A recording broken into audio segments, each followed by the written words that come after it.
Guys 20,000 के अंदर आपको एक बेस्ट स्मार्टफोन चाहिए तो इस समय iQOO G10 और OnePlus Nord C4 ही टॉप कंटेंडर्स है। लेकिन सवाल ये कि इनमें से कौन सा फ़ोन आपके लिए परफेक्ट है।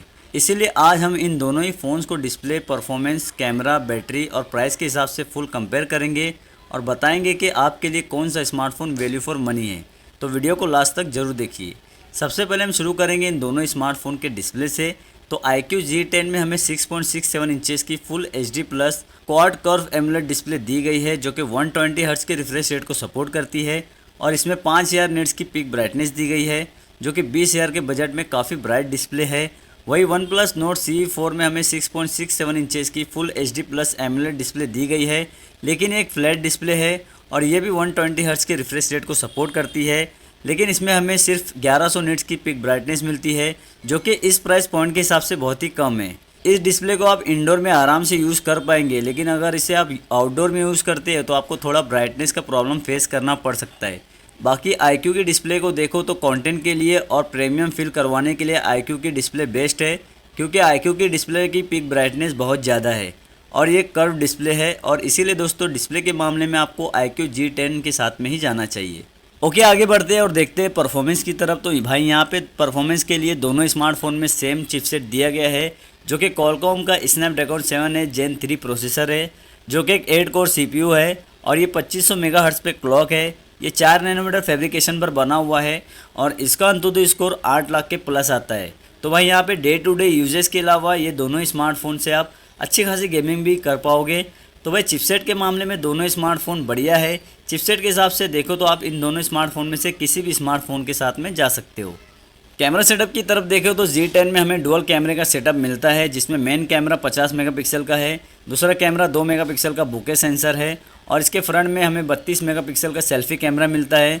वही नोट C4 के बैक में हमें डुअल कैमरे का सेटअप मिलता है और इसमें भी हमें 50 मेगापिक्सल का मेन कैमरा दिया गया है, लेकिन इसका जो दूसरा कैमरा है वो 8 मेगापिक्सल का अल्ट्रा वाइड लेंस है और इसके फ्रंट में हमें 16 मेगापिक्सल का सेल्फी कैमरा मिलता है।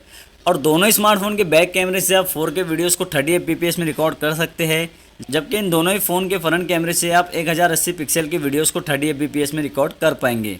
लेकिन हाँ दोस्तों, इन दोनों ही फ़ोन के कैमरे में आपको OIS का सपोर्ट मिलता है जो कि अच्छी बात है। इससे आपकी वीडियोस में ज़्यादा स्टेबल वीडियो रिकॉर्ड होती है। आप कैमरा वाइज देखें तो गाइस दोनों स्मार्टफोन बढ़िया है, लेकिन अगर आप एक सेल्फी लवर हो तो आप यहाँ पे G10 के साथ में जा सकते हो। लेकिन वहीं अगर आप इसे व्लॉगिंग के लिए परचेज़ करना चाहते हैं तब आप यहाँ पे OnePlus Nord C4 के साथ में जाइए, क्योंकि इसमें आपको 8 मेगापिक्सल का अल्ट्रा वाइड लेंस मिल रहा है। बैटरी डिपार्टमेंट की बात करूँ तो iQOO G10 में 7300 mAh का बड़ा बैटरी दिया गया है और इसे चार्ज करने के लिए 90 वाट का फास्ट चार्जर आपको बॉक्स के अंदर ही मिल जाता है। वहीं OnePlus Nord C4 में हमें 5500 mAh की बड़ी बैटरी मिलती है और 100 वाट का फास्ट चार्जर बॉक्स के अंदर ही मिल जाता है। तो भाई बैटरी डिपार्टमेंट के मामले में भी iQOO G10 ही विनर है। इसमें आपको 7300 mAh की बड़ी बैटरी मिल रही है जो कि मेरे हिसाब से इस सेगमेंट में Oppo K13 के बाद सबसे बड़ी बैटरी है। तो बैटरी बैकअप के हिसाब से आपको iQOO G10 के साथ में ही जाना चाहिए। सॉफ्टवेयर और UI की बात करूँ तो iQOO G10 out of the box Android 15 पे आता है जो कि Fun Touch OS 15 पे बेस है और इसमें आपको 2 साल की मेजर एंड्रॉयड अपडेट और 3 साल तक सिक्योरिटी अपडेट मिलने वाले हैं। वही Nord C4 out of the box Android 14 पे आता है जो कि Color OS 14 पे बेस है और इसमें भी आपको 2 साल की मेजर एंड्रॉयड अपडेट और 3 साल तक की सिक्योरिटी अपडेट मिलने वाले हैं। और दोस्तों ऑपरेटिंग सिस्टम और UI में भी iQOO G10 ही बाजी मार लेता है। सिक्योरिटी में देखो तो दोनों smartphone in display fingerprint scanner और फेस अनलॉक के सपोर्ट के साथ में आते हैं। साउंड क्वालिटी भी दोनों स्मार्टफोन में बढ़िया है। इन दोनों ही में आपको डुअल स्टूडियो स्पीकर मिलते हैं, लेकिन इन दोनों ही फ़ोन में आपको 3.5 mm का हेडफोन जैक देखने को नहीं मिलता है। एक्स्ट्रा फीचर की बात करें तो दोनों स्मार्टफोन में AI का सपोर्ट और OTG का सपोर्ट मिल जाएगा। तो फाइनली दोस्तों इन दोनों स्मार्टफोन के प्राइस की बात करें तो इन दोनों स्मार्टफोन के 8GB रैम 128GB स्टोरेज की प्राइस अमेज़ॉन पे 22,000 रुपये है। लेकिन अगर आप इसे कार्ड वगैरह का ऑफर लगाकर परचेस करते हो या इन दोनों स्मार्टफोन को आप अमेज़ॉन के सेल में ख़रीदते हो तो ये आपको 20,000 रुपये में आराम से मिल जाएंगे।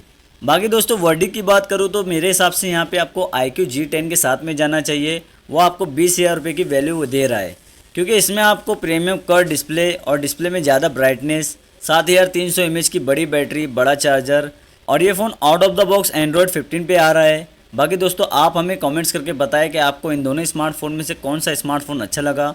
इसके अलावा दोस्तों आपको कौन से स्मार्टफोन के बीच में कंपैरिजन चाहिए वो आप हमें कमेंट्स कर सकते हो। तो आज की इस वीडियो में बस इतना ही, मिलता हूँ नेक्स्ट वीडियो में, तब तक के लिए bye and have a nice day.